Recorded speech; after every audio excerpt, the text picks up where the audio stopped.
We got an 84 Chevy 3/4 ton. I believe it's small block 350 in here.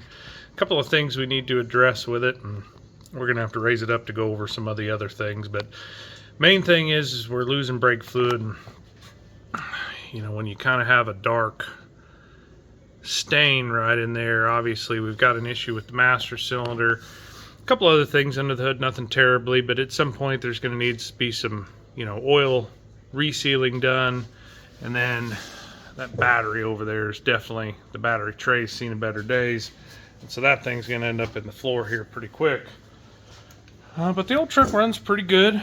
We need to go ahead and raise it up because there's a couple of things that's going to need to be done. Sorry about the shaky and the noise of that pump, but we need to get it up and kind of give it a look underneath here.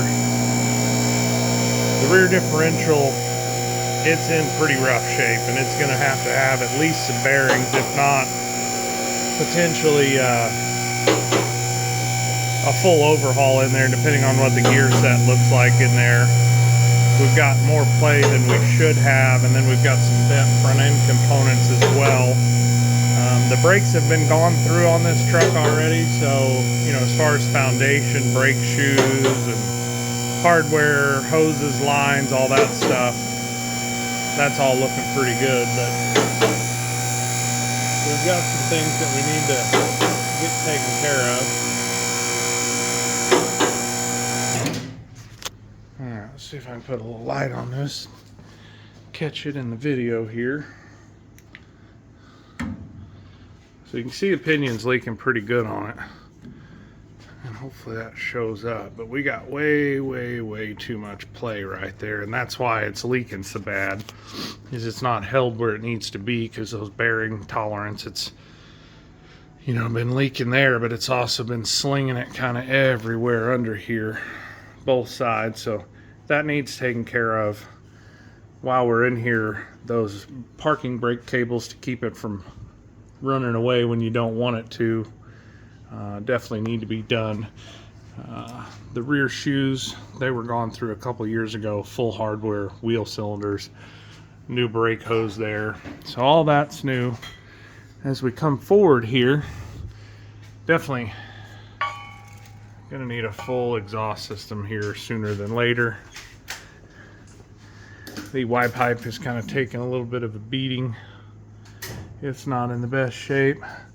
Like I said, a couple oil leaks kind of going on there, nothing terrible. But this is my main concern here. I don't know if I can show it on camera. Yeah, it'll show. This piece here should be absolutely straight. And it's not. Something's impacted it right in this area here, and that actually sets the toe. We have pretty good tires on here, and if we don't get that straightened out, it's just going to absolutely annihilate these new tires and they'll be junk. So, the truck needs some work, but that's what I see at this point in time. In order to get it to pass inspection, the lighting needs to operate. It's going to need a windshield, and this here is going to have to be taken care of. I haven't tried the horn yet, but if the horn's not working, we need to make sure that that works as well, along with all the bells and whistles. It's got a new tie rod here and there, but like I said, this portion of it needs to be taken care of. So hopefully this makes sense out there. So master cylinder, rear differential rebuild, full exhaust system, some steering work, along with the lighting and the windshield. So hopefully this helps somebody and kind of let you know what some of these old Chevys are going to need.